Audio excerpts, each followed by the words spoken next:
Good morning, gentlemen. Keir, let's start with you. Do you see this as a major escalation in language from Vladimir Putin, or is it just a little sabre rattling because he knows that he's currently on pretty thin ice? Well, one of the most striking things about Putin's speech for long-term Russia watchers was how very familiar all of it was. It was as though nothing has changed since he was running through the same roll call of phrases about Ukraine and the West from February. Now, yes, he does say that they need to now bring in more troops in order to wage the war, but that's just one of the many completely contradictory elements about his speech. It doesn't stand up to a moment's critical thought. On the one hand, he says, we're winning in this special military operation. On the other hand, he says we're failing so badly that we need to dig much deeper into our military resources and our manpower in order to stay in the fight. And the nuclear threats, too, will have got a lot of attention. But let's look at what Putin is really saying here. He said the same things many times before, and now he says, well, this time I really mean it. The West has crossed so many lines before, he says, most of those lines completely imaginary, and each time Russia's threats have been shown to be hollow. So the good news is that most of Putin's speech is an indication that he realizes that he's on the ropes, that Russia is losing. The bad news is that if he believes even a tiny fraction of the lies and the fantasy that we heard in practically every sentence of this speech, then his grip on reality is really very shaky indeed. Major General Chapman, let's go to you. Do you agree with that analysis there by Keir? What is the strategic reasoning behind all of this, do you think? Because on one hand, it's interesting that you have the UN leaders meeting in New York for that General Assembly. Could that be part of why Putin is trying to sort of put on this front at this point?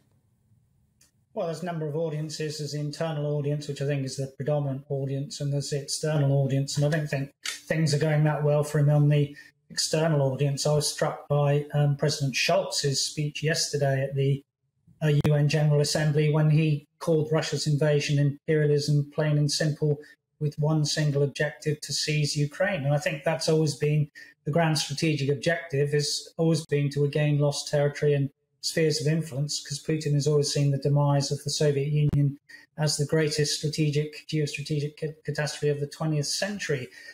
So what he's trying to do is reposition this from being a war of choice for the Russian people to a war of necessity. And that's why he started with the phraseology that the West seeks to weaken and divide and destroy Russia. That is not true. I think that Russia's action actually have more credibility in destroying Russia in two ways. Firstly, there are centripetal forces which may break apart Russia, particularly in the 22 non-Russian republics. And secondly, there's also centripetal forces in, for example, Kazakhstan wishing to break away from the CSTO. That's a Central Security Treaty Organization in 2023. So Putin is doing more damage to Russia than anyone since Tsar Nicholas II.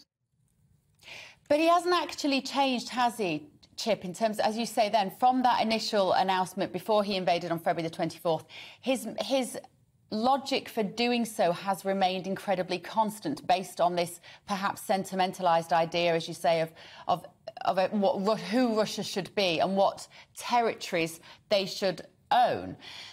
He's now said he's going to hold these referendums in these four areas, Luhansk, Donetsk, Kherson and Zaporizhia.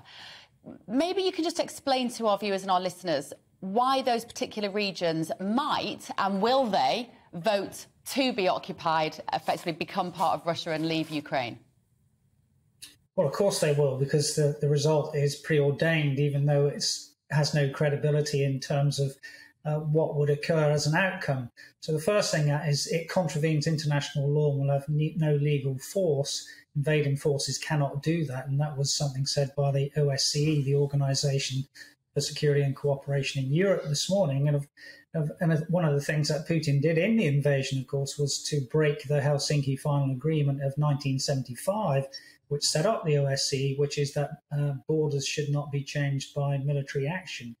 The real significance, I think, of the referendum is in terms of the mobilization of the reservists. Now, a bad army doesn't become a good army overnight. And if you can't fight well with a professional army, the first echelon, which has been fighting since February, I don't think a reservist army will also fight well. But the significance is that he said that conscripts will not be fighting outside Russia. if you say that the four provinces of Luhansk, Donetsk, Zaporizhia and Kherson are part of Russia, then those people could be deployed to Russia.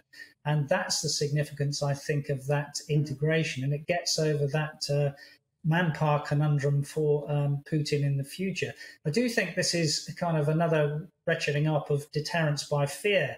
If you play the sort of nuclear card all the time, then he's trying to seek to make sure that Ukraine caveats its military operations, which they won't do, and he seeks to still divide the West, which I also don't think he will do.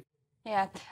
And Keir, I think it's interesting we're talking about this as well against the backdrop of something happening here domestically, which is the government finally outlining their plans on energy, cutting those energy bills and lifting the ban on fracking as well. Where are we at the moment in terms of how Russia and what Russia decides to do could still impact our energy security here in the UK? Because we know Europe has been very much dependent on Russia for its energy and for its gas. Well, that's an element where we've seen that Russia, after realizing it couldn't win on the battlefield in Ukraine, was looking for other ways of winning its fight with Ukraine by targeting the support for Ukraine that came from the West. We've seen the food blackmail by cutting off Ukrainian grain exports to the rest of the world. We've seen energy blackmail by cutting off energy to Europe. The idea being that if you push Europe into sufficient economic pain by racking up its energy bills, then, of course, the pressure will grow to ease off that support to Ukraine and to try to end the war in order to end the cost of living crisis. Now, all the indications are that there, too, Russia is actually failing, and people are being sufficiently resilient and showing enough stamina that even moving into winter, people will put up with these higher energy bills because they realize that there's a greater issue at stake, because they realize that this is the cost of withstanding Russia's war on everybody, for which Ukraine is just the front line. And it's absolutely critical that that support for Ukraine, that support for Ukraine defending Europe, continues through the winter and for as long as it takes. Do you think it is likely to continue, though, Keir? Do you think the British public have an appetite for us to continue to give billions to Ukraine when we clearly are seeing businesses on every high street currently closing down because they can't pay their electricity bills? I am less concerned about that now than I was a couple of months ago, and in particular because of the moves that Liz Truss is making. Now, she, from the very earliest stages as foreign minister, showed that she understood the Russia problem. She was one of the very few foreign diplomats, ministers and leaders who were going to Moscow and saying the right things to Putin before the invasion. In fact, Foreign Minister Sergei Lavrov of Russia complained bitterly that he was unable to have the conversation with Liz Truss that he wanted because she wasn't having any of Putin's nonsense. Now, if that continues, if we carry on with this recognition that it is absolutely vital for the UK and others to support Ukraine in its fight, then yes, Ukraine will prevail in this conflict with Russia.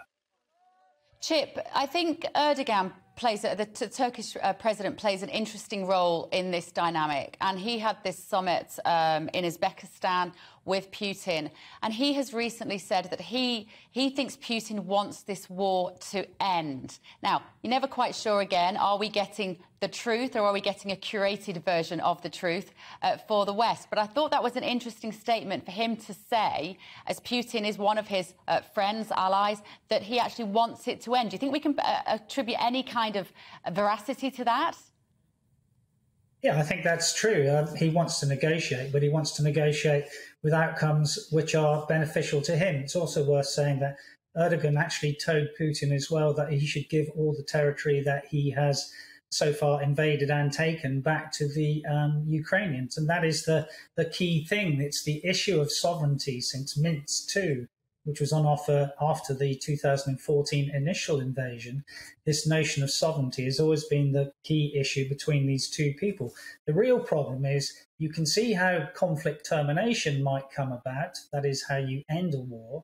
It is much more difficult to see how this will lead to a longer-term conflict resolution, because three things don't really change. Leaders might change, but the vital interests as perceived by Russia are unlikely to change, and the geography between Ukraine and Russia is almost uncertainly not going to change unless you had something like a ceasefire or armistice, which led to something like a demilitarized buffer zone between Ukraine and Russia. And I can't see either of them doing that. So the real problem at the moment is negotiation for either side would be seen as capitulation.